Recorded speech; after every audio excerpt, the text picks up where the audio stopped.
Hello, everyone. My name is Rob Garcia. I'm the Western United States Technical Advisor for Winfield United. And I put together a presentation today to outline how the steps we went through when we converted an operating nursery to a hemp production facility. This took place in Rifle, Colorado. The facility was originally Rifle Creek Nursery. It is owned by Scott Fields and his family, and they have been in the tree production industry for about 30 years. Scott, before we started the program and started changing over to hemp, he was actively producing container growing aspen trees for sale in the Colorado and Utah market. The way that we got started considering switching over to hemp is I was working in the Colorado market and seeing the changes that were going on, and people were starting to throughout the state, especially on the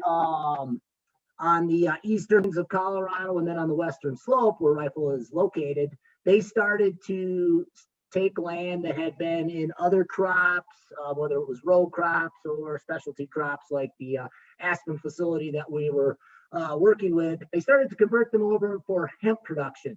So I brought it up to Scott in the end of the season in 2017 and mentioned to Scott that, hey, I know you're going through some changes in the market for aspen trees had changed substantially, and he was looking for other avenues for potential revenue.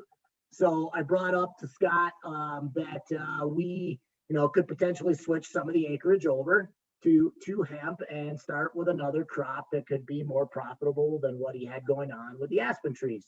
So what we're going to go through is we're going to go through the development of the plan for year one. We're going to look at the planning schedule.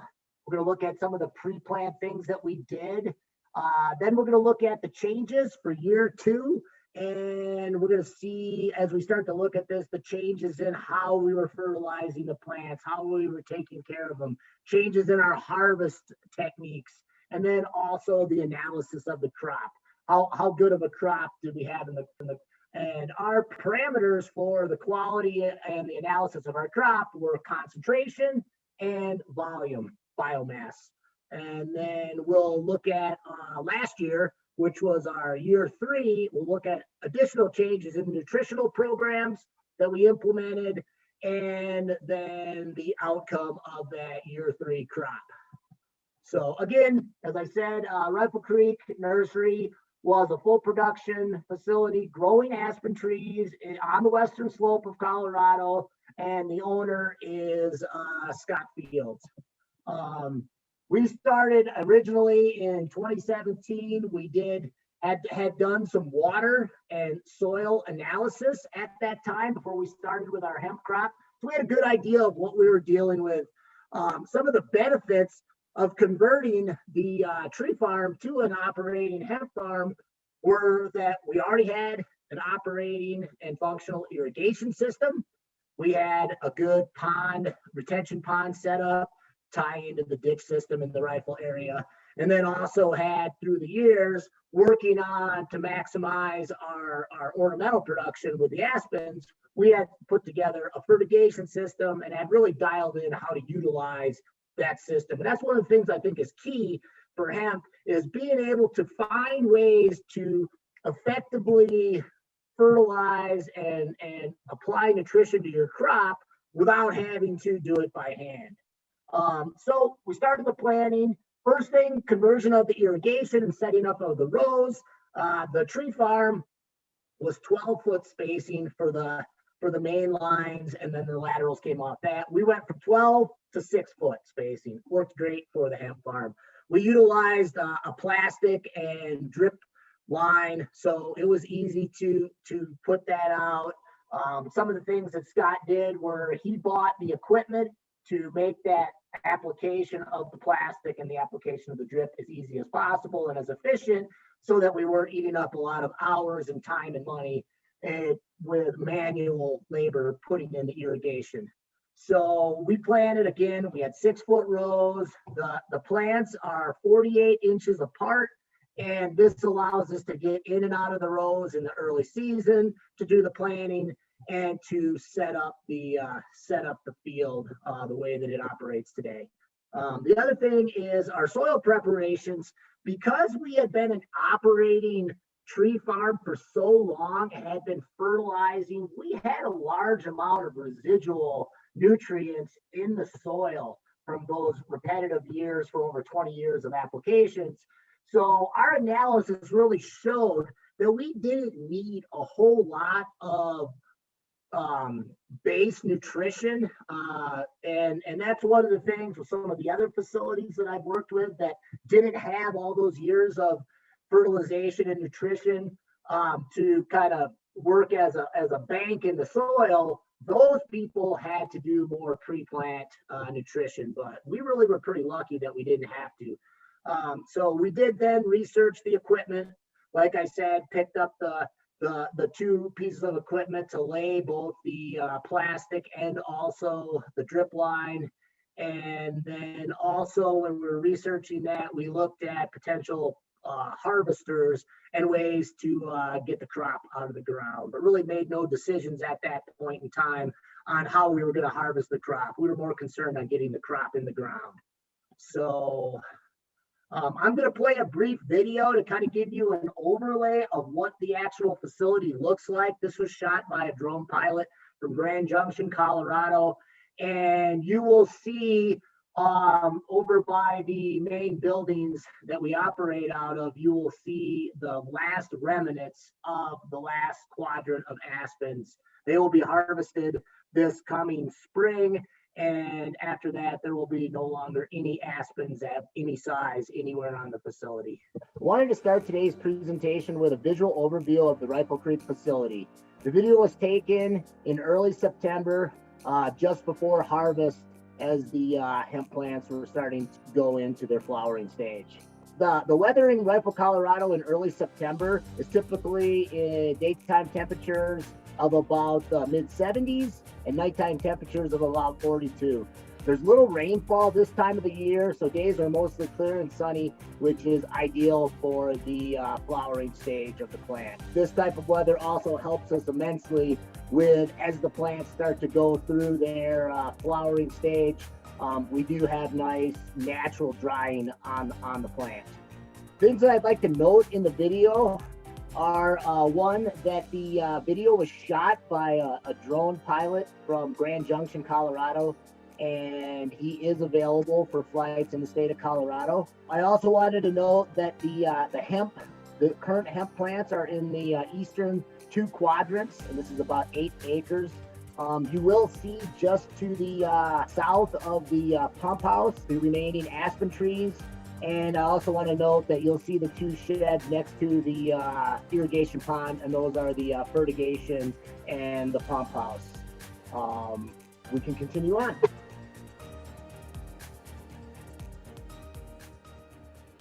Now we're going to go into the execution of the action plan for year number 1. So when we started with year number 1, after we decided that we were going to convert the farm over from aspens to hemp, we needed to decide what type of small seedling we were going to use. So our choices were clones and feminized seeds. At that time here in Colorado, clones were much easier to get. That's not the case today, but at that time in early 2018, that was the case.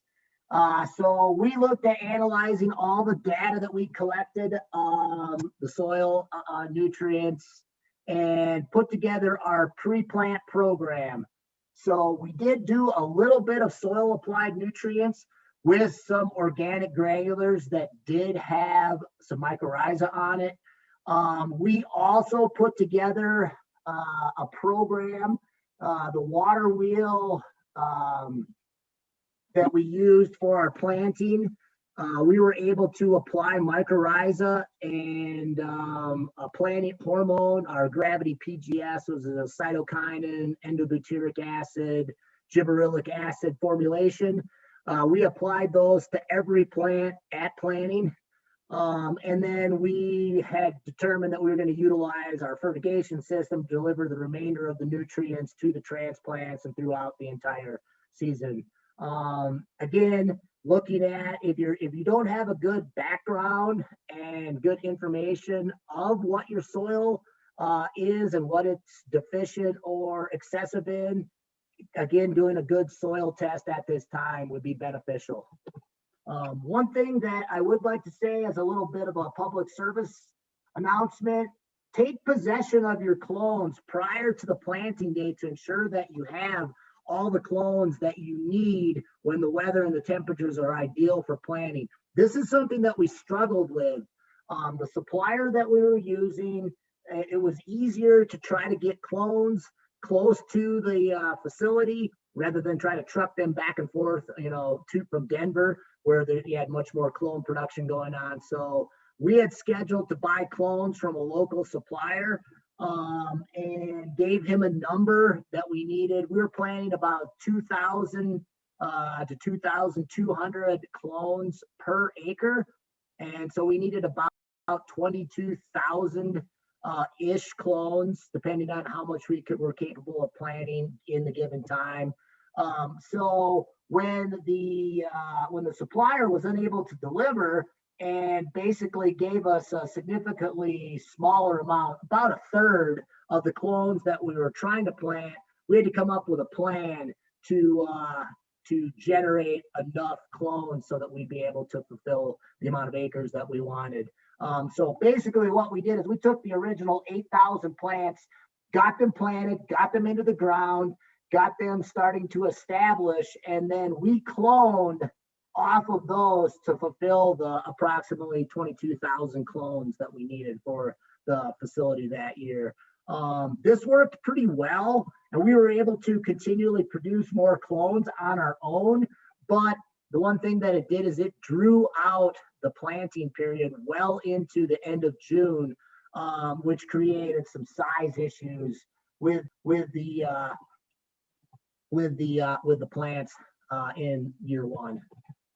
So essentially that first year, because we did have that good benchmark of nitrogen, phosphorus, and potassium in the soils, we decided that we were going to utilize a liquid injectable product that is a combination of humic and fulvic acids and a kelp biostimulant at a pH of about 3.5. We have very alkaline soils in Western Colorado. So in many of our soil reports, we'll see a large amount of our nutrients that are in the soils, but unavailable because they're being bound up at those pHs of the soils we have here in Colorado. So we decided to work with the low pH humic fulvic biostimulant product to help release the nutrients that were already in the soil. The other thing that, being new to the process, we had been cautioned by a number of people about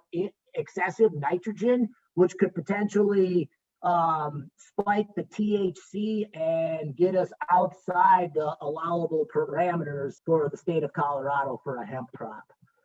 So here's a brief outline of our injection. You'll see that we utilized only basically the dirt fert, which is that humic acid, fulvic acid, kelp product I discussed, mycorrhiza, which we wanted to use as much beneficial biology as possible to maximize our nutrient uptake, because we were not applying really much fertilizer. You'll see that we do some planter tanks and some foliar applications in our last application. But as a whole, we really did not apply much traditional NP and K, one, because of what we've been cautioned with the nitrogen, and two, because we knew that we had a large amount of nutrients in our soil. So you will see that we did make a late season mycorrhiza and sustain, which is an organic based protein hydrolysate product. And we put that out in the zones that had the smallest plants. Again, because we were cloning off of essentially our clones to try to get as many of the as much seedlings as possible, plants as possible. we went back and in those areas where we had smaller, later planted plant material, we fertilized them again just to try to see if we could get them to catch up to the stuff that was planted earlier. So as far as monitoring, we started to monitor the crop, looking at how the plants are developing, what stages the trichomes were in, and then try to manage our time based on that, but also based on the weather, knowing that in Colorado at that time of the year, when we start to get into mid-September to early October, we could have a freeze, we could have a frost, we could even get some snow and repetitive cold days. So we were monitoring all those things at the same time so that we could try to harvest and maximize our crop as much as possible. We then also started to look at our drying techniques and came up with ways that we could let some of the plants dry in the field, trying to lower their moisture content down, and then bring them in. And we did not get a harvester the first year, so the crop was harvested by hand, brought in out of the field, dried in the barn, and then eventually, when we got to the moisture content that we wanted, was ground up and packaged into totes, fertilizer tote sacks. As far as the overall analysis of year one, we felt that we got good biomass production per acre. So we were happy with the size of the plants, other than we did have some plants that were in areas that were planted so late that they were much smaller than the others. But as a whole, the crop had good biomass per acre.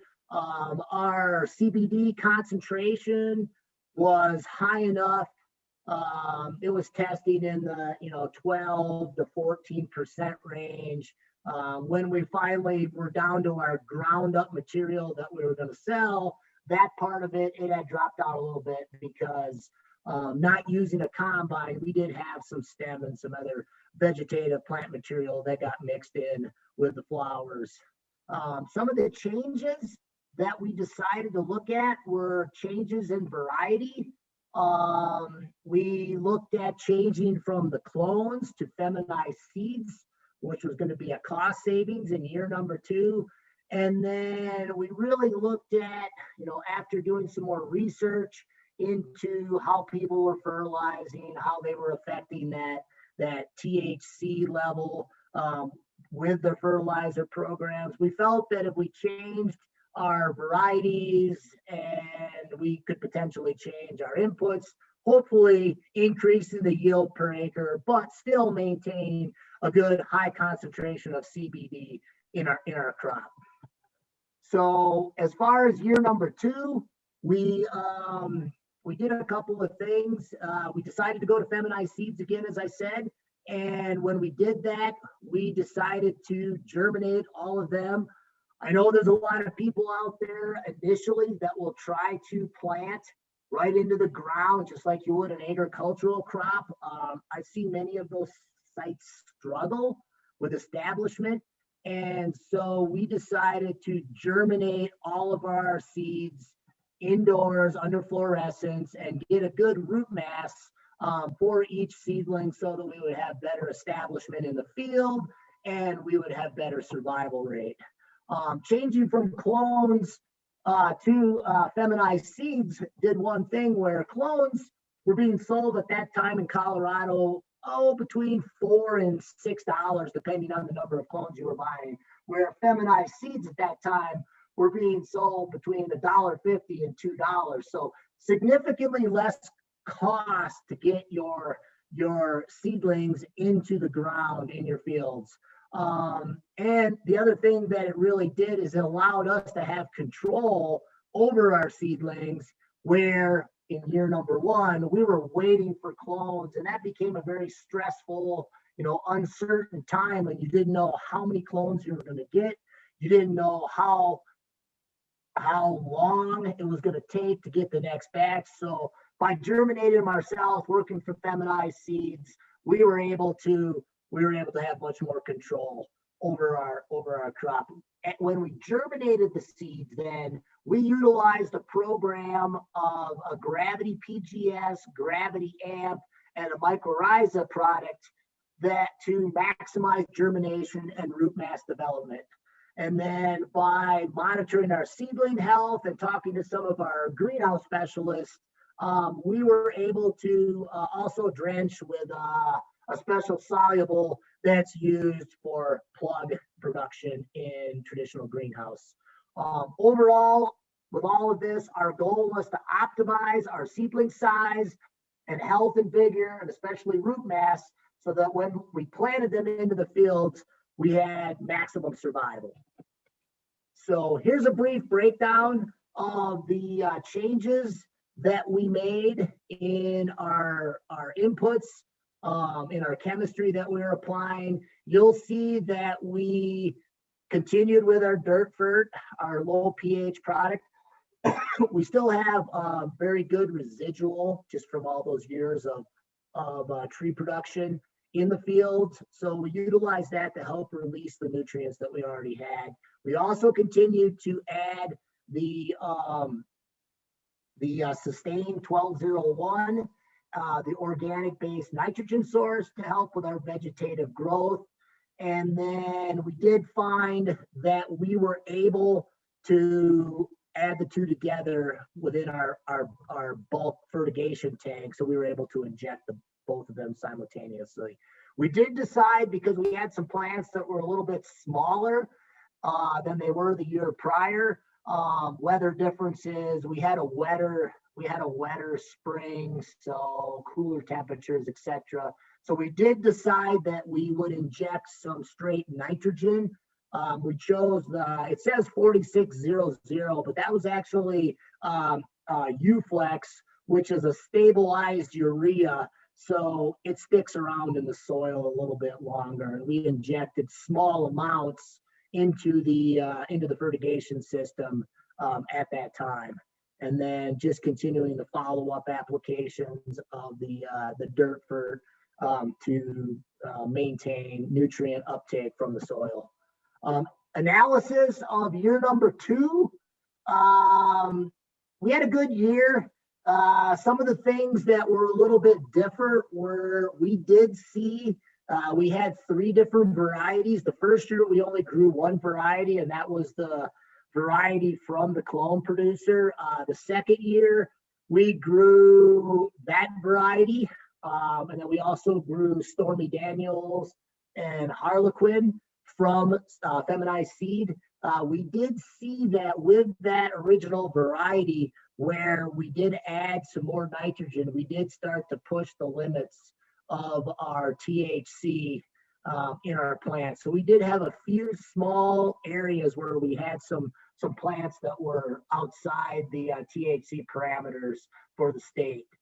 Because of that, we started to look at what was going on in the industry, and we chose to switch over to CBG for the 3rd year. The reasons that we did this was at year number 2, the market for biomass, ground biomass, had dropped off significantly.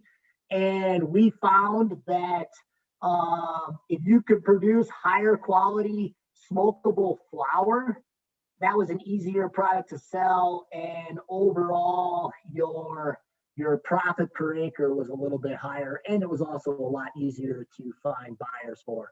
So because of that, and because of what we learned and researched about CBG varieties, we found that they were more tolerant of the nitrogen. So they pretty much did not increase their THC content, regardless of the amount of nitrogen that was put out. And then we were also able to find varieties that had much better flower quality. In hopes, we were trying to come up with a plan that the yield per plant, and therefore also the yield per acre, was higher, so that we could generate more income per acre, even though the price of biomass had fallen off so dramatically. So this is going to allow us to plant less acres, potentially less man hours and inputs, but still maintain a consistent revenue stream. As far as our year 3 nutritional programs went, our germination and root establishment, we did the same things that we did year number 2. The Gravity PGS, again, that's the endobutyric acid, cytokines, gibberellic acid product.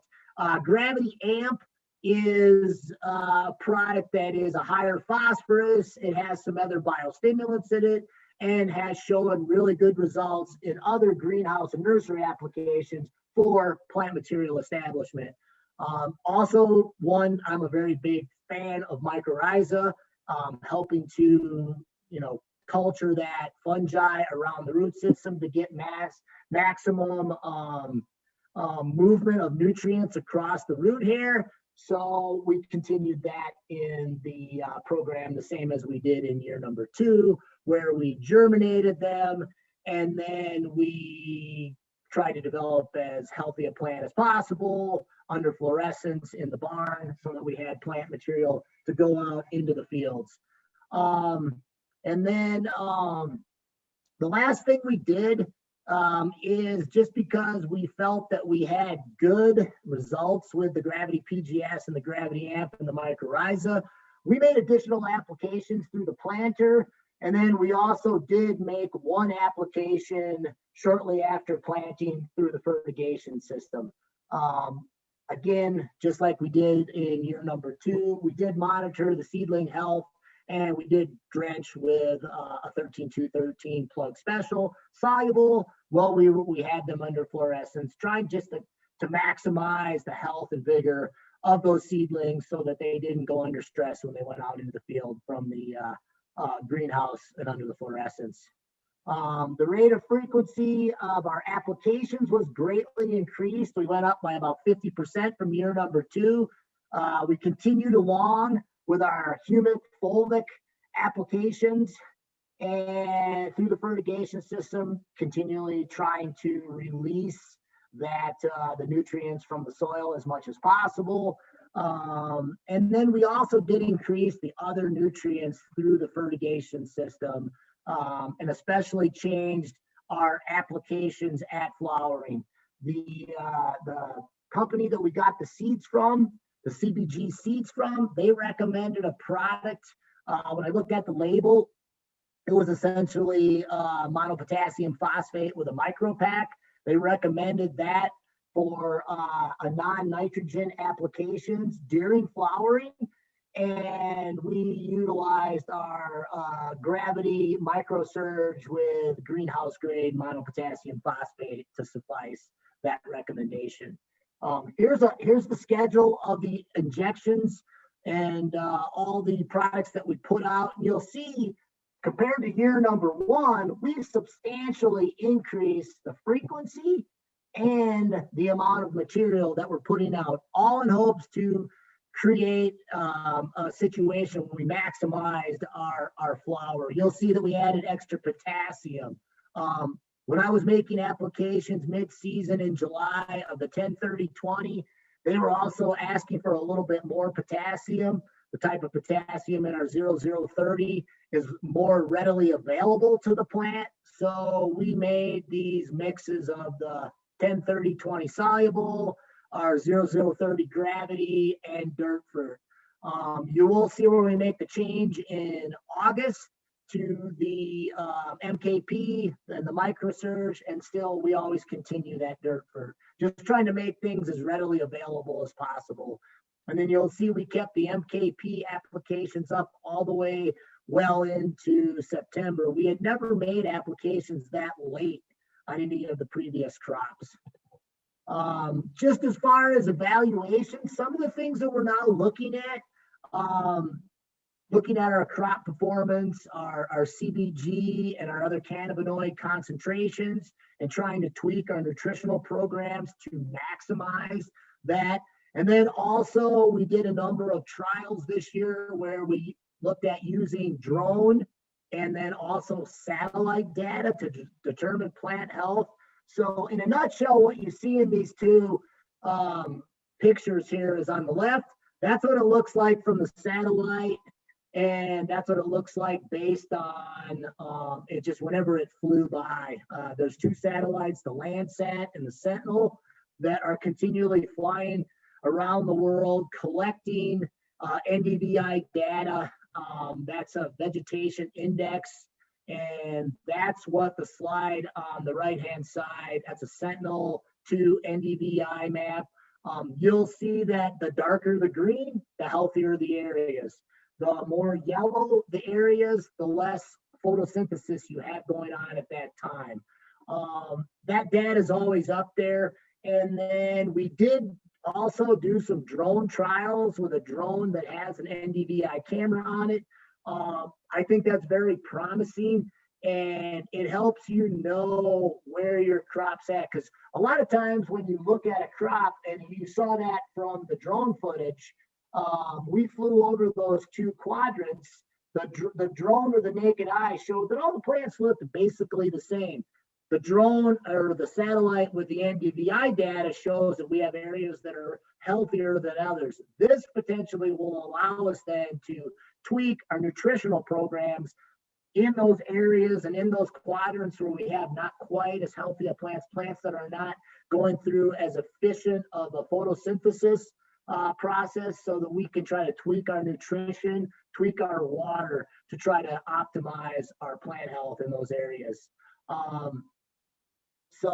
And then the last thing that we had to analyze this last year, one of the things that I'm seeing more and more in the state is contamination from pollination of other surrounding areas. And we did have a number of the zones that were seeded from outside sources. We have a fairly specific program for looking for that small percentage of our feminized seeds that are actually still males, and it's a very, very small amount. You know, our calculations are we're probably at 99.2, 99.4. Well, that seems almost like 100%. But again, remember that we're putting out 2,000 plants per acre approximately. So we could potentially have, even when you're at 99.2, 99.4, you could have 6 to 8 per thousand. So you could have 12 to 16 males per acre. You plant 10 acres, we're talking there could be potentially 100 males in the field. And I don't think that everyone is being that cautious and they're walking the fields looking for the males. We did a very good job of training the staff to be able to walk the roads and identify a male, come back and get Scott, take Scott out. Yep, that's a male. Even if it was in question and it was potentially even, maybe a male, maybe a hermaphroditic plant where you're having both sexes show up on the plant, we take them out of the field. It's not worth the hassle. And we saw that because of the cross-pollination contamination that occurred from somewhere. And again, in this area rifle, you have multiple zones over, a 20 square mile radius of hemp farms. If everyone is not being as diligent about looking for those males and keeping track of their crop, you have pollen in the area. So we did experience that this year. And because of that, we're looking at implementing some further changes for year number 4. So what are some of the things that we learned between 2017 and now? One, we feel like we've settled in on the type of genetics that we want with the CBG. You saw in the video the quality of the flower that was being produced. We feel that that's going to be a more sellable product rather than just ground biomass. So we're going to continue with that. Along the way with the CBG, we were able to, and you saw this throughout the 3 years summary of our nutritional programs and our inputs, where we're going to be able to now try to increase and maximize our amount of material, our amount of crop biomass per acre. Along the way, we are going to also look at some other varieties.